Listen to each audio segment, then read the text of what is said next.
Knon 89.3 FM in Dallas and Fort Worth, the voice of the people. Business owners, tell KNON's listeners about your business. You can put your business or event on KNON. KNON currently has space available to run announcements for you. Tell KNON's listeners about your goods, services, nightclub, concert, or event. Help keep the voice of the people on the air while putting your information on the air. KNON's been named the #1 radio station in Dallas by both the Dallas Observer and D Magazine. Put your business with Dallas's #1 station. Call now for more information at 214-828-9500, extension 227, or extension 233. For more information, go to knon.org and click on the Run Spots on KNON page. It's a great way for your business to support community radio while letting more people know about you.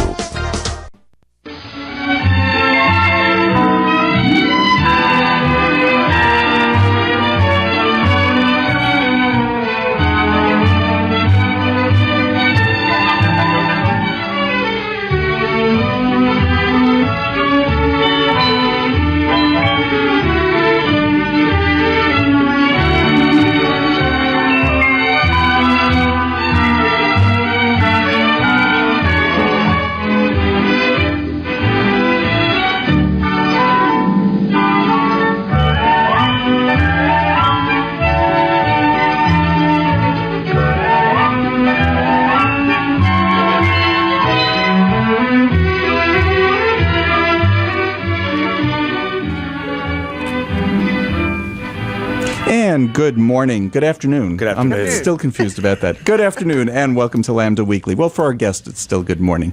This is the oldest, longest running gay and lesbian radio show on anywhere in the world. I'm Dave Taffet. I'm here in the studio with Lerone Landis and the late Patti Fink. And our guest today is Danny Leclair. Hi, Danny. Are you there? I am. Good morning, everyone. Good morning. How are you? You are. Thank you for being with us. I'm so honored to be here. Oh, and we spoke. I'm using their story. It's my Valentine's story. It's a great story. It is perfect. Danny Leclair and Aubrey Loots are the couple that got married on the AIDS Healthcare Foundation float in the Rose Parade on New Year's Day. The wedding occurred during the float, during the floating down the street. Danny, tell us, how did you get chosen to be the couple? Well, I was attending a same-sex marriage expo in downtown Los Angeles. With the advent of the decision by the Supreme Court, an entire industry arose, and I was there to support some friends who are wedding planners. Mm-hmm. And I happened to stumble upon the AIDS Healthcare Foundation booth. They were there to find couples who might be willing to get married on a Rose Bowl float. So when this young lady popped up and said, "Do you want to get married on a Rose Bowl float?" and I had to ask questions and find out what was going on. And the story that they were telling was just exactly who my husband and I are in life and what we stand for. And so we filled out an application and went through the selection process. Okay, and what do you mean by it's who you are? You don't normally go down the street surrounded by hundreds of thousands of flowers. On national television. On national television. What were they looking for? What were they looking for? Well, essentially they were looking for someone who would be willing to put themselves out in the public eye to stand for love as an expression that's universal. And who my husband and I have always been is that, love is actually standing for people's greatness. And this was an opportunity to do that much bigger than our relationship and our communities, but for, this is a global audience, so for the world at large. And we were honored to be able to do that. So many people had already fought long and hard for this to actually be a reality. We wanted to continue telling that story, and this was just such a great opportunity to do so. And how soon before the actual parade were you notified that you guys were chosen? We were informed 6 days before Thanksgiving, so it was a whirlwind from there. Wow. Well, I guess you didn't have to send out invitations. No, it kind of caught its own fire. So people found out pretty quickly. Once you were selected, what did you have to do? Once we were selected, really our biggest job was to find suits. They were taking care of the coordinating. They hosted a lovely event for us so that all our family and friends could gather. They took care of the marriage license. AIDS Healthcare Foundation took care of the post-celebration, and of course, they took care of the flowers. So we really didn't have much to do other than get our suits. If we would, let's go back a little bit before you even applied to be part of this. How long had you and Aubrey been together? We've been together now 12 years, and we had our commitment ceremony 10 years ago. Were you in that window where you had an opportunity to take advantage when California legalized or had same-sex marriage for what, 6 months, something like that? Mm-hmm. Yeah, no, it's been a little over 6 months. Yeah, but we're talking about in 2008. 2008. Before the... During that 6-month window when it was available in 2008. We actually entertained it. Now, the problem was that it was only going to be state recognized, and we own several businesses together. So we were a little reticent about jumping on that particular bandwagon, mostly because of the financial planning that had to go with it. When it became... when the Supreme Court rendered its decision, it became not only state recognized, but now federally recognized. We were very, very, very enthusiastic about getting married, mostly because we're ready to start a family, and we recognize all of the familial protections that it provides. Nice. And that's what Lerone and his partner Danny did also. Gabrielle is... She just turned 5. She just turned 5. Okay, they were together about 10 years, and they decided to go to Canada to get married because... they didn't want a gunshot wedding. I didn't want a gunshot wedding, and I didn't want my child to be a bastard. I wasn't going to use that word on the air, but we know what she is. Going to make an honest man of you. That's all. Exactly. No, we had an actually very traditional wedding. In the terms of we got married. She didn't come along until a year and a half later. Right. Lerone was not pregnant at the time. Was not pregnant at the time. Marriage. So, when are you thinking of starting your family?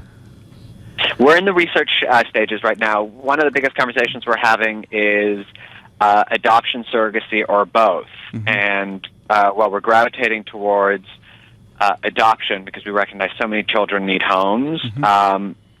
So many people are coming to us and giving us information about surrogacy. So we're still weighing out all the options. Well, good luck. Let us know how that turns out. Oh, you definitely will know. Now, how did you meet? I read somewhere that you guys had an interesting, kind of very romantic meeting.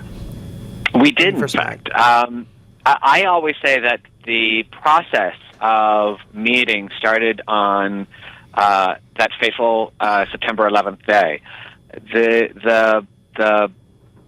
The towers being attacked and the country being attacked really had me get just how much I had not been responsible to give back and be, a contributing member of my society. And I started a plan to do something big. And what I did was I joined the AIDS Healthcare, AIDS trek in Africa, where we were going to hike through the Cedarburg Mountains. So all of us had to raise a considerable amount of money for African AIDS relief. And so I went to South Africa on this incredible journey. It was very spiritual, very life-affirming.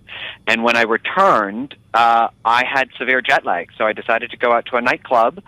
And at the end of the night, when I was looking for my friends and spotted them across the dance floor, I began to make my way towards them, and the club promoters decided to flood the dance floor with dry ice. I couldn't see a thing, so I had to dance in place waiting for the dry ice to part. And when it did, my friends had disappeared, but lo and behold, Aubrey appeared. And what makes that story special is that he's South African, and I had just been on amazing journey. So I always tell my husband, I went to boot camp to meet you. Oh, wow. That's just so cool. Oh, wow. That's I couldn't write that if you asked me to. And that night, they did not go home together. They made a date. Not, romance all the way. It is romance all the way. Wow, and how does Aubrey feel about his nation having sexual orientation protections in their constitution? I mean, that's something we've talked about on the air quite a lot in the last many years. That's really different. Yeah, and well before the United States had that first domino fall, both my country of origin, which is Canada, and his country of origin, South Africa, had legalized and protected same-sex marriages. For him, it is amazingly emotional because he was also the generation that saw the fall of apartheid, the release of Nelson Mandela. He was, a youth protester, and so he watched his country evolve right before his eyes. And then to see something that when he was a teenager was illegal, being gay was illegal, to then see the country entirely transform such that they were recognizing same-sex marriages. It's for him just such a prideful event. Wow, and so heady. I mean, it's sort of almost surreal when you think about all of those events. Those are major, major milestones. I mean, exactly. What a 180. Yeah. Well, had you all considered going to your home country or his to tie the knot? We had, and that was always in our in the background, is that if DOMA and the Supreme Court decision were to go in the opposite direction, we were very clear that at some point we would get married not only in one of our countries, but both of our countries. Oh, nice. And you waited until after the DOMA decision. And you didn't rush right out after the DOMA decision. The DOMA decision and the Prop 8 decision clearly made marriage legal immediately in California. And what the Prop 8 decision said was that the district court, the first appeals court, the entire appeals court, the Supreme Court, the legislature once, the legislature twice, they were all right. So marriage couldn't be more legal anywhere than in California. It's been, it's been said over and over again. What made you wait though until later in the year? Because you didn't just suddenly come home and say, "Hey, Aubrey, we're thinking of getting married on a float in the Rose Parade." You had talked about getting married. We did, and in fact, it occurred for us like something to put on the list because we're an old married couple, 12 years, particularly in the gay community. No, hey, wait. I'm in 13 years with my partner, and we're not old. Well, I see what you're saying. Gay and familiar. Yes.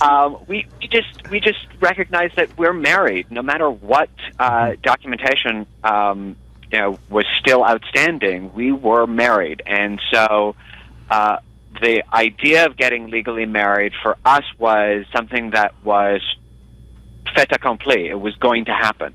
So we had planned on getting married in 2014. We have 3 businesses together, so we're very busy. The summer and the fourth quarter of our businesses get very busy. So we were just kind of waiting out all of the busyness to get down to business. This opportunity, when it presented itself, just made perfect sense. So right when I filled out that application, I sent my husband a picture, who was in Kentucky at the time teaching, sent him a picture of 2 grooms on top of a cake and said, "Let's do it. Let's get legally married." What was his reaction? I think he sent back WTF ?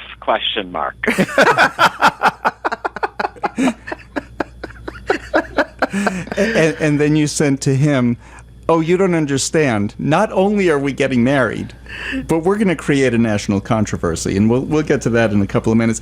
But what were some of the things, though, that you had to consider?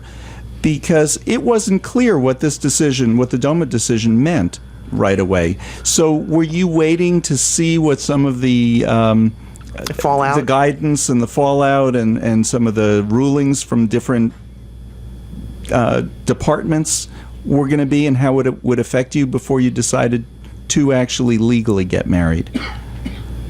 Yeah, I think our biggest consideration was doing it in 2013 would have meant that our 2013 taxes would be subject to being a married couple, and we'd then have to make a decision about married filing jointly or married filing separately. So one of the biggest conversations we needed to have was with our CPA. Additionally, we wanted to be sure of the various familial rights that come with it. So we were already engaged in the conversation about how is this going to affect same-sex adoption, what will be some of the considerations in the realm of surrogacy. Now we'll have the opportunity to have both parents recognized as legal parents. So we just wanted to know more before getting into a legal marriage. But one of the things that I think a lot of people don't realize is when people say, "Oh, well, you can just get these, go to a lawyer and get a bunch of paperwork done, and it's just as good." Well, it's really not. And there are papers you can't get from a lawyer, like Social Security, and all of the things that come with parenthood, and a lot of those things are automatic when you're married. And I think it's just remarkable that you're able to get this in place before you plan your family, because it will all just flow from there, because they will be your children.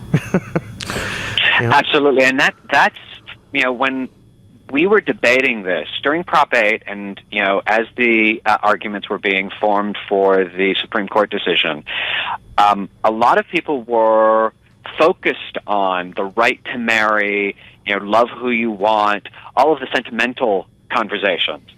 But what was really at the core of this debate is family, and the structures of family, and the institution of family, and the protections of family. People do not realize just how many protections there are for children, for couples with children, for, as you say, Social Security, and in often cases where there's military pensions involved. Those protections are enormous, not just for the couples, but for the children of those couples. And in fact, love is the best protection was the theme on the float. Right. We need to take a break. We need to take a break. You're listening to Lambda Weekly on 89.3 Knon FM. I'm Dave Taffet here in the studio with Lerone Landis, Patti Fink. Our guest today is Danny Leclair. He's one half of the couple that got married on the Rose Bowl float, and we'll be back right after this. The Dallas Volunteer Attorney Program, a joint initiative of the Dallas Bar Association and Legal Aid of Northwest Texas. It is an organization dedicated to increasing and enhancing pro bono legal services to the poor in Dallas through the recruitment, training, and support of volunteer attorneys. DVAP offers numerous legal clinics for Dallas County residents. For more information, dallasbar.org/DVAP. This is William. I download Lambda Weekly podcast from lambdaweekly.com. And welcome back to Lambda Weekly. I'm Dave Taffet here in the studio with the late Patti Fink and Lerone Landis. Our guest today is Danny Leclair. He is one half of the couple that got married on the Rose Bowl float. Pattie. I just wanted to ask too. What did you have any choice in the music? Because I'm just so pleased that you had lesbians singing your music. Being the lesbian here on the show, So I often tell people that I'm a lesbian trapped in a gay man's body. Oh, very good. And very have good. a very fondness for the Indigo Girls. And it was Very lesbian. our song. I introduced Aubrey to that song, I think, on our third date, as I was, crying to let him know that I had already fallen for him. And the power of two just says so much about being in a relationship, standing for someone. So, yeah, that was our song. They asked us what our song would be. And it was a complete surprise to me because I thought they wanted to know our song for the reception that they were hosting for us, which they also played for as our first dance. But when I got on the float and they played that, I was bawling like a child. Oh my gosh, I would have been too. That was it's a powerful song. I think it's very poignant. Yeah, those lyrics are really, really gorgeous and universal. Like everyone can relate to them. Oh, okay, so this wedding ceremony, if it was a straight wedding ceremony, would not have been in the least bit controversial. I don't know if they've ever done a wedding in the Rose Bowl parade. Not that I know of. They have twice before. They have done it twice before. Okay, so nobody. That's how much we know about them having done it before. You knew, but who knew? So they've done it. There's precedence for doing it. Marriage is legal in your state where you live. Marriage is legal where the Rose Bowl takes place. It's federally recognized. It's federally recognized. There was a controversy. Now, we understand the right-wingers, and the thing is, the person who started the protest down in San Diego, she started this little Facebook page. I was going to say this big a little Facebook page, and anybody who commented on it, she deleted their comments. She lives in California, where it's very legal. So, and her comment was, how can they do this? It is just not legal in 32 states. Yes, but it is legal in your state. So all they were doing really was just celebrating a new law, a new tradition, something new that you can do. They've done marriages before. And really your marriage shouldn't have been thought of as anything other than really just a marriage. So why was this controversial? I certainly recognized that those who were our detractors prior to the Supreme Court decision didn't suddenly wake up and say, well, I guess I'll accept this and all expressions of it will be celebrated by me as well. So I knew that there'd be controversy. I knew that people would find it to be an offensive and in-your-face expression, something that politicized the conversation of same-sex marriage. So that component I wasn't surprised about. I was, however, surprised by how many people were, from the LGBT community, concerned or upset that we were being too big about it, that we were essentially, doing it to get attention or to, like I said, politicize the event, that it was too in people's faces. I was also actually interested in how many people found that the connection between the AIDS Healthcare Foundation and same-sex marriage, how that conversation was for some upsetting. In the LGBT community, you mean? LGBT and otherwise. We had a few people contact us to say that it, that connection should never have been made. Wow. Why? Why not? I mean, it's not like people who who have AIDS or HIV positive can't or don't get married. Here's part of what I'm thinking. AHF, which is the largest provider of health care to people with AIDS in the world, they have something like 250,000 patients in their clinics around the world. They have one clinic here in Dallas. They have one over in Fort Worth. Both are doing very well. Brett Camp, who's been on our show many times, he's the head of Director of Horrible Diseases. He's the director of Director of Horrible Diseases is what we have him on for. But he's the director of AHF. But AHF in a lot of places has been very controversial for a number of reasons that I don't quite get, but they have been. So I have a feeling part of the controversy with AHF is that it was AHF, period. I would agree that to some extent AHF has never shied away from doing things that invoke an emotional response, really spark intellectual debate. They've not been shy. And I think it's been part of their success in bringing attention to the disease and to the politics of the disease. So I'm sure there are people who, in hearing AHF, immediately experience the sort of controversy that they bring to the conversation. Right. And here's the most controversial thing that they've done with AIDS is they believe that people with AIDS deserve health care. and they've been delivering it. It's just radical. And if you can't afford it and have no insurance, you still get it if you go to one of their clinics. So that's one of those controversial things that they do. They pissed off the insurance companies. And here's the thing that I find is absolutely in keeping with the AIDS Healthcare Foundation messaging, and that is when the disease came on the scene, it was swept under the rug because it looked as though it was only affecting gay men, and it looked as though it was affecting those because of their sexual lifestyle. And so as a result, we've come a long way in having a conversation about human rights and people and the right to love, and that loving who we love should not warrant a disease.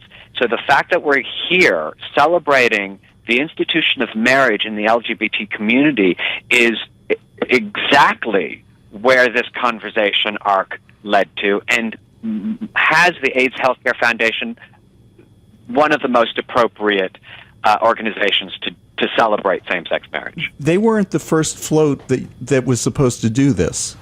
Originally it was Farmers, wasn't it? That was planning. Yeah, in fact, Farmers had hosted the heterosexual wedding last year, and this year was going to host another wedding, but this time it was going to be 3 weddings, one of which was going to be a same-sex wedding. Interesting. And then what happened with that? They opted to honor teachers instead, and forgo. I'm losing my English language. They basically gave up the theme of weddings this year. That's quite a non sequitur from weddings to teachers. Right. And we understand we understand you're losing your language. You're Canadian. So you're used to speaking Canadian. Exactly. So they had the nerve to honor teachers. How dare they? How dare they? No, so anyway, it came available, and the Rose Parade went to AHF, said, hey, would you like to do this? That's how AHF got it. AHF's why it went so last minute. And AHF's message in this is that marriage saves lives. And I think that's a good point to be made in a state where it's in a whole number of ways it saves lives. I mean, they're talking about monogamous relationships. You're not going to contract HIV unless one of you comes into it with HIV. But it saves lives in just all of these different rights that you get. Yep. And the stability it creates. And Aubrey, Danny, you have a take on what the theme actually meant about saving lives, too. You took it way beyond just the theme. Yeah, Aubrey and I also needed to have this be an expression of who we are, and what we gravitated towards is that marriage is an expression of love, and that essentially love saves lives. That when we stand for the greatness of another human being, which is for us the definition of love, we are standing for that person being their best self, having the life that they love, and that promotes better behavior between people. It promotes us listening for and understanding each other. It promotes creating communities.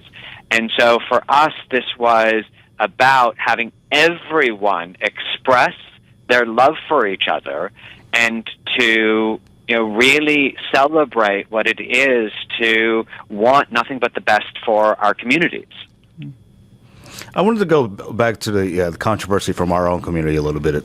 And, for years now, we've been having to counter the discussion from the other side about what their claims of the sanctity of marriage is.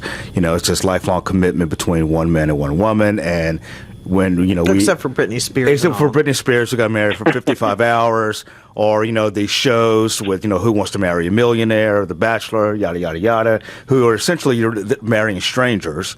And part of the criticism from our community is like what you said earlier, is that you were just doing it for attention. Clearly, that wasn't it. You guys have been together for 12 years. But I just wondered, could you talk a little bit about that? What was your response to those criticisms? Certainly, we get it. But also get that people are very quick to come to conclusions without knowing the facts. And one of the things that one of the things we just kept telling people is, and I started to write essays so that I could point people to what we were standing for, so that they could maybe gain a greater understanding. Is that we have been together for 12 years, and at this point, there's nothing that's going to shake our commitment for each other, because we've been through it all.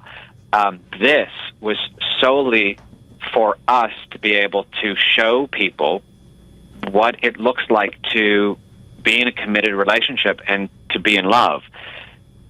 And I also thought one of the great things that could come out of seeing two men or two women getting married on national television is what that would do for some teenager or a young kid out there who sees that. Well, and that's what I was going to say, is that the intention was to create another image, to create another story, to have another place where people can see and listen for this as being another part of the American fabric, the American family, so that people can start to see themselves and recognize the universality of it. People only understand what they can see and know, and so it was really important now, especially, to start showing those images, so that that young teenager in Oklahoma that wonders if it'll ever be possible for them can start to see the possibility of it. Yes. Well, in Oklahoma, Court decision in Oklahoma. Yeah. In our favor last. So now we need some Texas kid to think that. Right. Well, it is important, I think, for kids to look into the media in every form and say, hey, I see myself. And that's a possibility for me. Because honestly, as a gay kid, me growing up, I didn't think I'd ever be married. It's one of the things I ruled out immediately. That's not going to happen to me. Because I understood marriage to be man and woman, blah, blah. And it, it was very clear. Traditional marriage as it's been since biblical times. Yes, unchanged for 6,000 years. But speaking of biblical, you're the Reverend who married you, Reverend Frida. How do you say her last name? Lenoir? Is she from a United Church of Christ church, by chance? She has her own ministry. And she comes from a Christian background and was in a very traditional religious background, and then chose to create her own ministry using her prior teachings, but also some of the teachings that she was bringing in from other sources to create her own church. And she ministers every Sunday. She invites people to speak, whether it's spoken word poetry or through song or through their own speaking, to create a community church. And it's a gorgeous, gorgeous church. It's Unity Fellowship Church of Christ. Yes. That's awesome. It's great photos on the web out there of your wedding with her. Saying her expression, I mean, I just love the absolute joy that she expressed with us. It was just such a wonderful to see those images afterward. Okay, so aside from the 700,000 people that you invited to share your wedding in person, millions and millions of other people saw it on TV. But really what they saw, and this is what absolutely killed all any goodness we had left in this country, because all traditions went out the window, because they saw 15 seconds of an unmiked ceremony, and basically what we heard was Bob Eubanks saying, "Oh, and there's Danny Leclair and Aubrey Loots, the newlyweds, congratulations." Now, isn't that an outrageous statement? And he got all kinds of garbage for that. He was just saying congratulations to you. What have you heard that people actually saw? Because I know what we saw on TV here.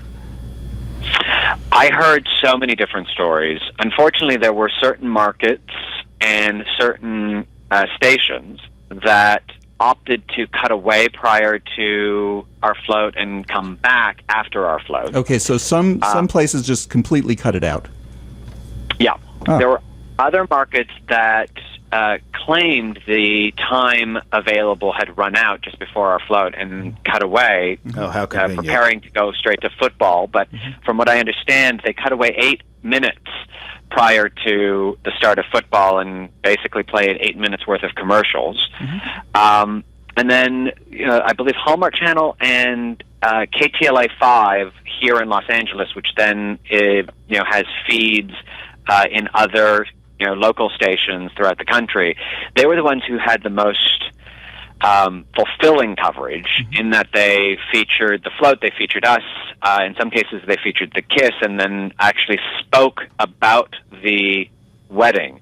There were other stations that only featured the float from afar and actually didn't discuss the wedding, just discussed the name of the theme and the organization that was sponsoring it.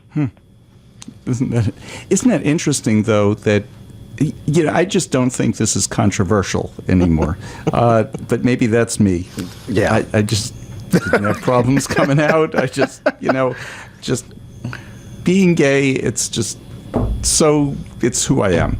Well, and has been since, I'm 39 years old. I've been... Right.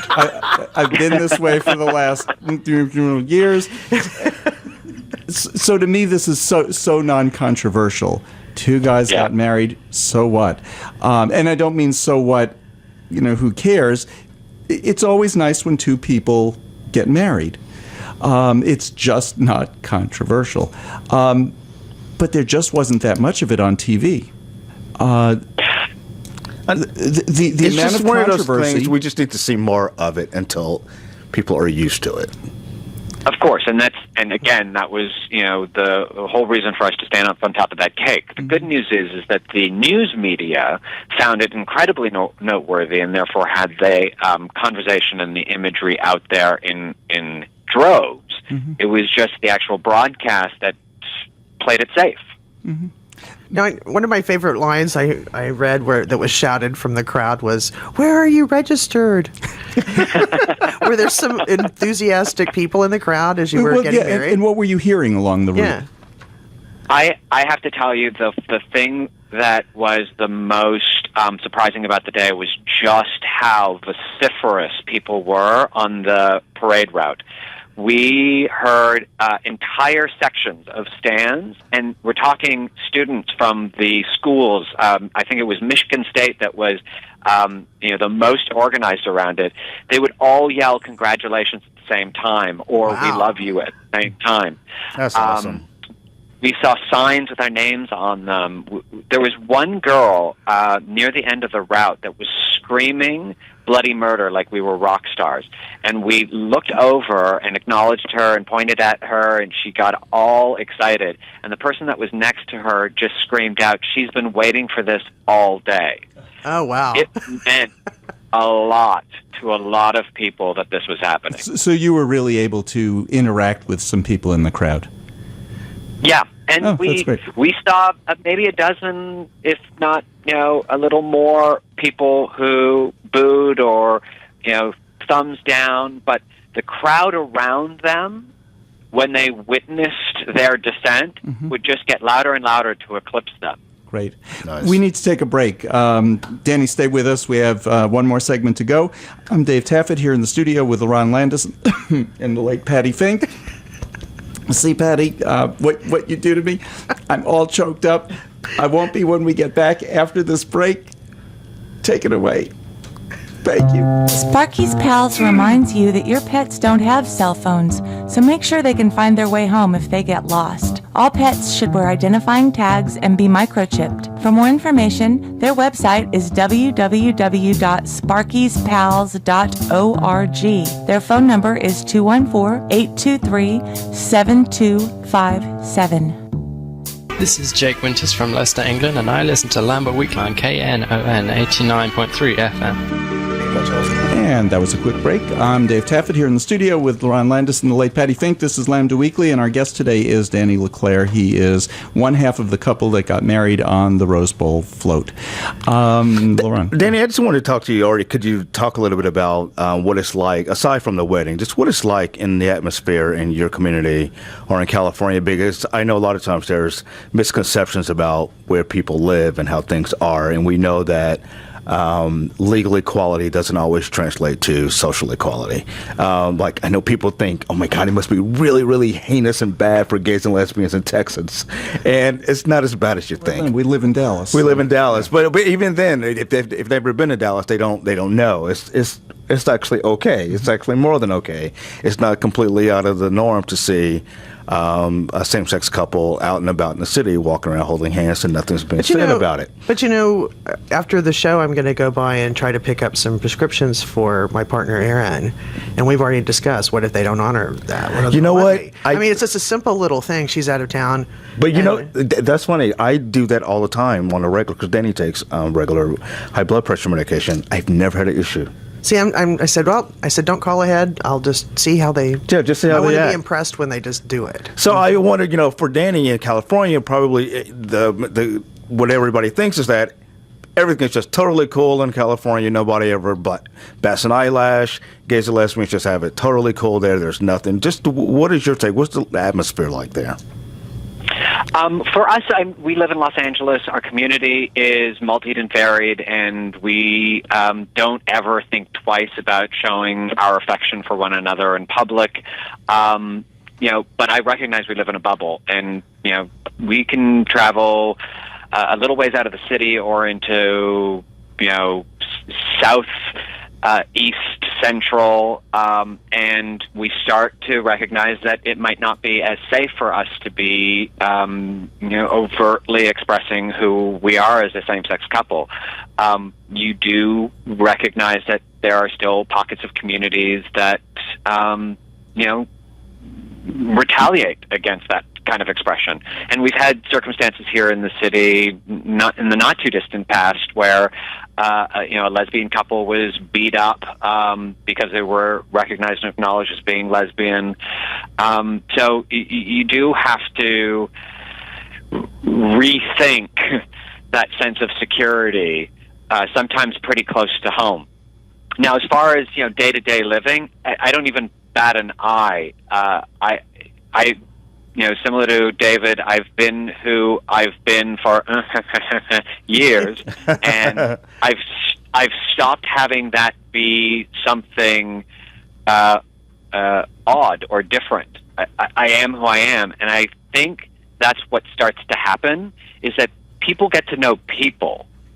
People don't get to know ideologies or politics or issues. They get to know people, and the more that we are just who we are, the less odd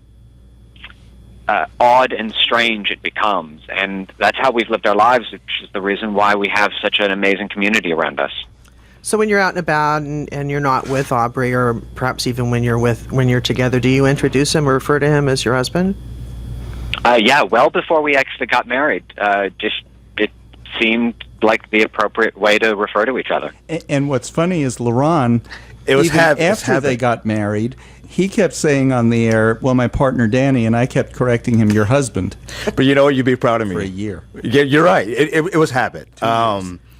Just this weekend, I went to pick up. I usually don't pick up my daughter from school, but I had to this Friday. She's 4. You let her walk home alone? No, Danny usually picks her up. Oh. My husband's name is Danny. But I'm happy to pick her up anytime you need me. Okay. Okay, thank you. So I had to go pick her up, and one of her classmates' mother was there, and she said, "Oh, let's let them get together for a play date." She said, "Did your roommate tell you? I told him the other day." And I just said, "Yeah, my husband. He told me." Mm-hmm. and it was just I thought, well, David would be proud. But sometimes you just have to put it out there. You do. It's like she might not have really meant anything by it and just didn't know what word to use. And I knew that's exactly what it was. I mean, she clearly knows we're together. Because Danny, Lerone lives in one of those suburbs. I do. Okay. But she knows that Gabrielle has two daddies. She clearly knows that. But you're right. I just don't think she knew what to use. See, but Aaron and I have this kind of reel against this whole idea of wife. And I think part of it is because, especially in the South and in Texas, because some people don't consider Texas the South, but it really sort of is. It is. I've heard so many men, including my late father, who would refer to my mother or their wives as the wife with a capital T and a capital W. Mm-hmm. Ooh, and it just Lerone, we are going to start me. calling Aaron the wife. Oh. Do you want to live? You want to live to see 40? But, so that's, and we have some friends who are married, some lesbian friends who are married who kind of, tease us about, what do you call her? And I'm like, well, I call her Aaron. I call her my partner. But I don't know what we're holding out for marriage in Texas before we get married. But I don't know what I'm going to call her then. Associated Press changed the style last year that it's officially now, if you are married in a marriage equality state, Aubrey would be referred to as your husband in print. And that's correct newspaper style now. I would go with spouse. This is my spouse. I think spouse is just as good. Mm-hmm. So, Danny, how we haven't talked about... Go ahead. Go ahead. I was just going to say, we haven't really talked a little bit about either your or Aubrey's families. Were they invited? How have they been with y'all's relationship? Were they invited? It was broadcast all over the world. So, like I said, we had our commitment ceremony about 10 years ago, and both of our mothers, who looked like they were separated at birth, were sitting front row and center for our commitment ceremony. Oh, great. This go-around, it was too short notice to get Aubrey's mother in town, but my mother and father had already planned to be visiting us for the holidays. So when they arrived, we surprised them with the event of the century, and they were overjoyed. In fact, my mother ended up being on the local news, and then that local news feed got picked up by the national news. So my mother and father were featured on CBS National News, telling everyone how proud they were. Oh, that's awesome. That's really great. And they live in Canada? They live in Canada. Wow, I wonder. I told y'all, I love the Canadians. I didn't want to come home when I went there. I have two words for you. Ted Cruz. Ted Cruz, well, we're not going to go there. Well, I think everybody disavows him. Texas doesn't want him. Canada doesn't want him. But that's great. So both of your parents their families are very accepting. Very accepting. And Aubrey's mother, her biggest complaint was, why do you have to do it twice? Mm-hmm. Yeah, it is an interesting question because you could get married, and certainly both countries recognize your marriage. I mean, when you go home now to Canada or to South Africa, that's a recognized, perfectly mundane kind of thing. Yep. Mm-hmm. Yep. Yeah. Yeah. What you were pointing to earlier, I just wanted to sort of throw back out there. The other thing that we heard from the LGBT community was, why adopt such a heterosexual institution, and why do we need to believe that a committed monogamous relationship is the best way to go? And I found that so odd that celebrating a monogamous relationship, no one's saying if you want to be in an open relationship or if you want to be in an untraditional relationship that you shouldn't be, but why then turn around and say that the conversation of a traditional relationship and a traditional institution, should not be the way to go for the LGBT community, and that we should sort of buck against this, patriarchal ideal. And I'm like, I don't know how to respond to that because I know how to respond. Well, how I responded to it, when I used to hear that, I used to have the same reaction you did, Danny. Like, what? My reaction in my mind was, okay, so because I wanted to go to college and get a college education, does that mean I'm trying to be white? Yeah. Because most African American men do not go to college as far as statistics go. So does that make me want to be white? I mean, so it's a ridiculous. Okay, and claim. I have another take on it. You were married among a sea of roses, right? Uh-huh. What's heterosexual about that? We did get that comment a lot as well. Yeah. So what's straight about that? On a float, on a cake on a float. I used to say, couldn't get gayer than that unless Elton John was playing the piano on the front of the float. Exactly. There you go. Right. Exactly. So But why wasn't he? What, you couldn't arrange that? I think it was too short notice. You probably need a couple of years in advance for him. Next time I talk to the Exactly. people at AHF, I'll put in my complaint for you. Yeah. But when we were really dealing with the marriage bans in constitutional state constitutions in 2002, 2003, 2000, and particularly 2004, when there were 11 on the ballot, and we were basically used to get people to the polls for the GOP. There were a lot of people in our community. Aaron and I have been activists for quite a while, and we gathered and discussed this topic, and there was an amazing amount of people, I thought, who believed that we were talking about framing the argument, and they said, why don't we just call it civil marriage? Why do we have to go for equality, marriage equality? Civil marriage, and why aren't civil unions just fine? Why does it have to be marriage like straight people? It doesn't have to be. It could be civil union. And part of the fundamental things we were talking about was, one, it's about equality, and two, the simple practicality of the word marriage appears in legislation and codified law in states and in the federal government across the country. And if you hook into that word, then you get all those rights automatically. But it was a huge controversy, and I thought, wow, this is some people were willing to not do that, but where's the live and let live? If I don't want to get married, doesn't mean you don't. I should try to prevent you from getting married. You're no different than the straight people or the noms and such around the world trying to prevent you from getting married. And you shouldn't be accused if you choose to get married. You shouldn't be accused of trying to be like another set of people because of it. Right. Yeah. Right. And the whole point of the conversation of marriage equality through languaging is that anything less than taking on the same languaging that has been universally accepted in this particular conversation would be to maintain a separateness and otherness, a not quite the same. That's my thought on it, too. Truly, love is universal. Love as an expression to another human being is universal. And so why would we want to have a different institution just because it happens to be between two men or two women? I absolutely agree.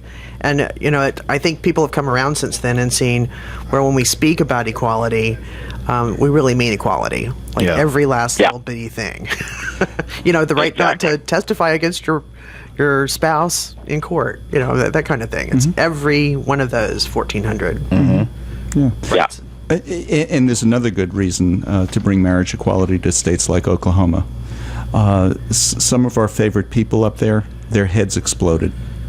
Yeah, and it was sure delightful it to see. Messy north of the Red River, I'm sure. So, and people here in Texas especially, they're just going nuts over what Oklahoma did last week, what the judge in Oklahoma did. So we love, it's a great thing just to see some people absolutely imploding. Yeah.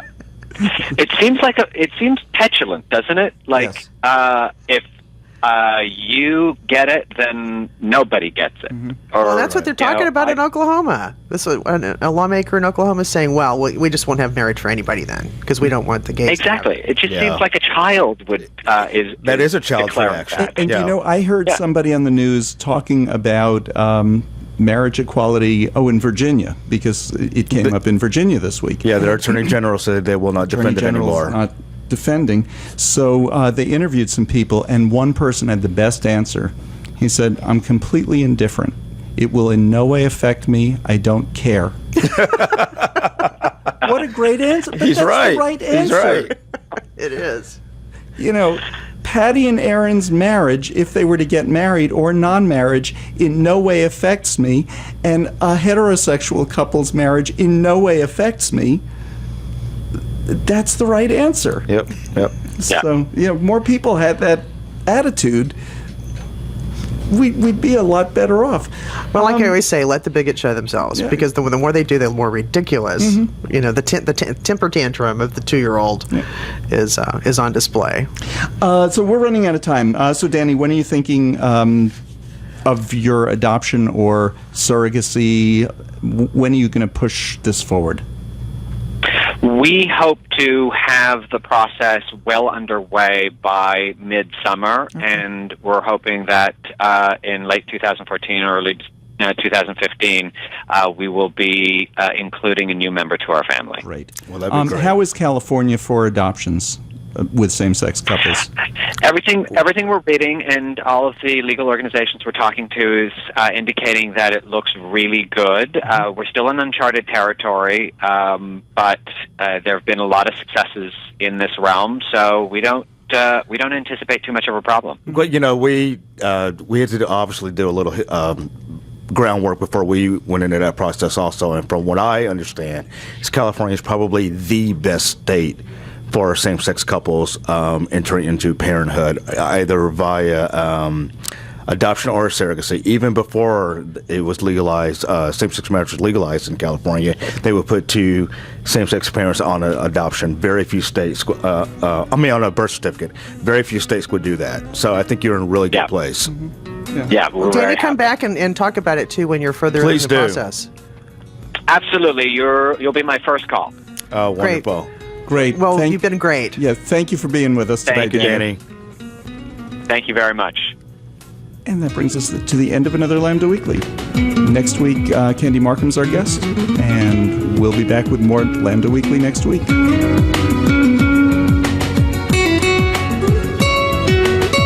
KNON 89.3 FM in Dallas and Fort Worth, the voice of the people. Business owners, tell KNON's listeners about your business. You can put your business or event on KNON. KNON currently has space available to run announcements for you. Tell KNON's listeners about your goods, services, nightclub, concert, or event. Help keep the voice of the people on the air while putting your information on the air. KNON's been named the #1 radio station in Dallas by both the Dallas Observer and D Magazine. Put your business with Dallas's #1 station. Call now for more information at 214-828-9500, extension 227, or extension 233. For more information, go to knon.org and click on the Run Spots on KNON page. It's a great way for your business to support community radio while letting more people know about you.